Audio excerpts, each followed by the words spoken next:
Homeland Security. She seems nuts. It's so lazy to just constantly make fun of women for how they look. South Park sets fire to ice, and somehow the government still can't resist taking the bait from a cartoon. The most powerful office in the world melts down while Mr. Mackey trades school counseling for immigration raids with ICE, the agency infamous for deportations and over-the-top crackdowns.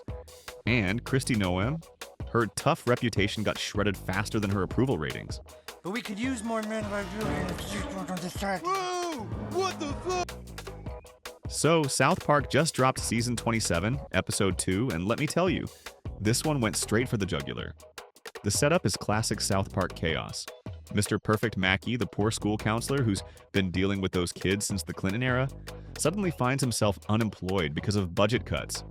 One minute he's warning kids that drugs are bad, the next he's packing up his office because apparently school counselors are a luxury expense.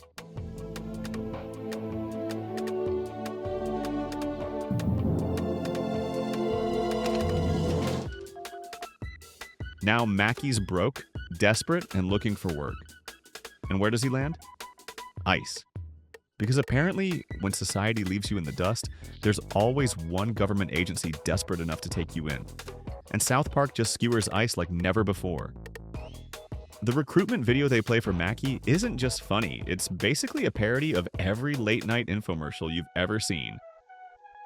We'll hire literally anyone, and they mean it. The standards are so low, you could walk in wearing a Cheeto-stained t-shirt, and they'd hand you a badge. Makes you want to work for immigration enforcement. You see, I got a nut. All right, you're hired. Take this to the next station for...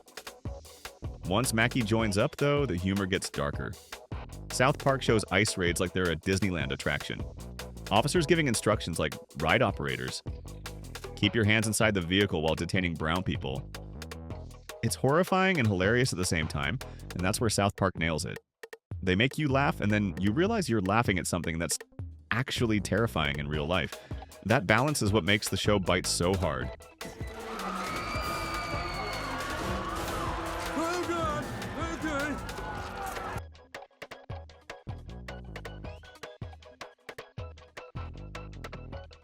And then comes the wild card Kristi Noem. South Park doesn't tiptoe here. They throw her right into the ICE training videos as if she's their poster child. And instead of making subtle digs, they crank the dial all the way up. And of course, they targeted the ugliest skeleton she's been dragging around for decades. The puppy story.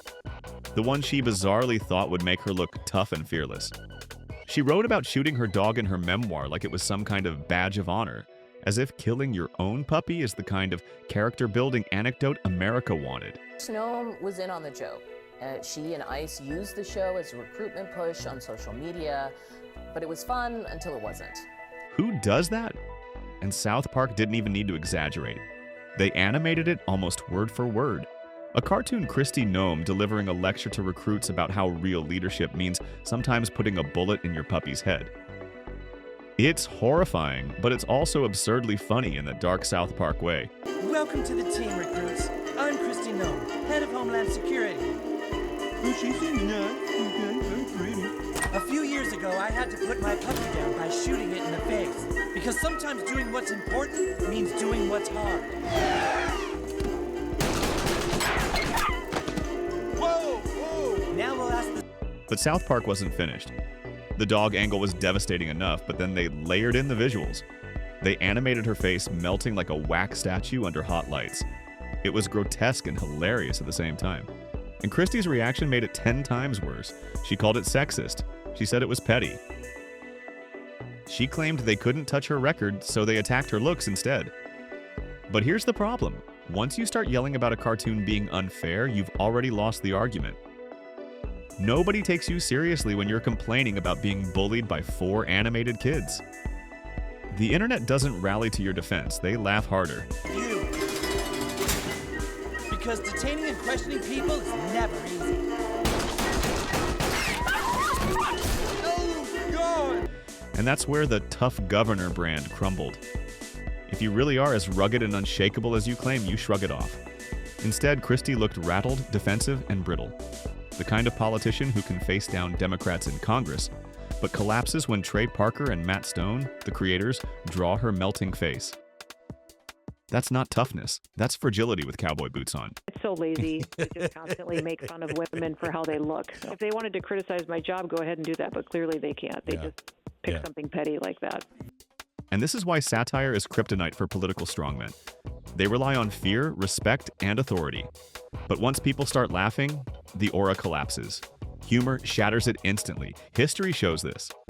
And that's exactly what happened here. Christie wasn't debated, she wasn't critiqued, she was laughed at. But I actually was a little surprised that was her reaction because she's tough. I mean, she's taken criticism forever, and I don't actually look at it as a woman issue. I just look at it as they're just making fun of everybody. I mean. And once laughter becomes the dominant frame, you can't climb back out. You can win an argument, you can spin bad headlines, you can't spin a running joke. Trump still rages about Alec Baldwin's impression on SNL because he knows laughter cuts deeper than criticism. Christie now knows that pain too. She's not Kristi Noem, rising conservative star.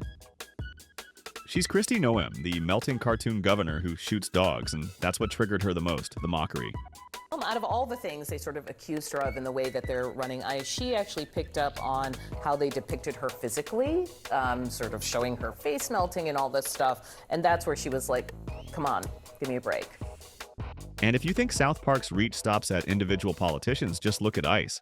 The actual government agency is trying to use South Park's edgy reputation to recruit young people and cut off age restrictions. Yes, someone in DHS thought quoting a cartoon that openly mocks authority would make ICE look cool to Gen Z. Now, there is now no age limit for Americans to become ICE law enforcement agents in the U.S. DHS Secretary Kristi Noem announced today that age caps for new applicants will be waived, allowing... It is a corporate cringe of the highest order, and it backfired spectacularly. Instead of making the agency look modern and relatable, it made them look desperate. South Park didn't even have to mock them. The attempt mocked itself. But the youth culture shaped by satire sees right through it. If your entire generation grew up watching South Park rip institutions apart, no amount of money makes your ads convincing. Satire poisoned the brand so thoroughly that ICE can't even buy back credibility. Incentives for applicants. Some include a $50,000 signing bonus, a student loan repayment and forgiveness, and enhanced retirement benefits. And that's the bigger picture. South Park isn't just a cartoon anymore, it's a weaponized media empire. Those bonus clips they drop on Twitter, they're precision strikes.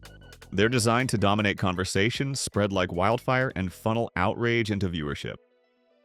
Gen Z doesn't sit down for cable news. They scroll TikTok, they scroll Twitter, and South Park has mastered that battlefield. Funny, and so I think they won't have a problem supporting them in this case. Right, and as he said, #1 show on streaming. I mean, it'd be pretty hard to find an excuse to get rid of that one, even if you were looking for it. But that merger did just work. Every time a politician rages, it's free marketing. Every time Kristi Noem calls it sexist, Paramount cashes in. Chaos isn't a side effect, it's the business model. They've turned satire into both a cultural wrecking ball and a corporate goldmine. They break reputations and rake in profit. It's ruthless and brilliant. They are showing mercy to no one. Today, right? And it's gotten so much attention because of all this, right? It took a whole lot to actually get to where we are right now. Ridicule doesn't care about toughness. Ridicule finds the cracks, pries them open, and leaves you exposed. Every time she tries to move past it, the memes drag her back. Every campaign stop, every future interview, someone will bring it up. The South Park clip will keep circulating. You know, Paramount recently canceled big-name Trump critic Stephen Colbert's show. So what about South Park? Well, today I asked the company's new CEO, David Ellison, if South Park's scathing Trump criticism is a problem for the company. Ellison indicated, no, it's not. He praised the show's creators. He told me he's been a fan of the show for decades. And in politics, perception is everything. If your brand is destroyed, your career is over. South Park knows this. That's why they don't just mock whoever trending. They strike when the weakness is visible, when the scandal is raw, when the public is already suspicious. They take the wound and make it unforgettable. That's the bomb. It's not just laughter, it's permanent branding, and they got the audience they know really well. Particularly tough on this administration. It feels like once these guys kind of landed their contract and they felt safe enough to not be sued, And that's why this episode landed like a bomb. It wasn't satire with a safety net. It wasn't just poking fun, it was dragging real scandals and real policies into the light and shredding them with humor.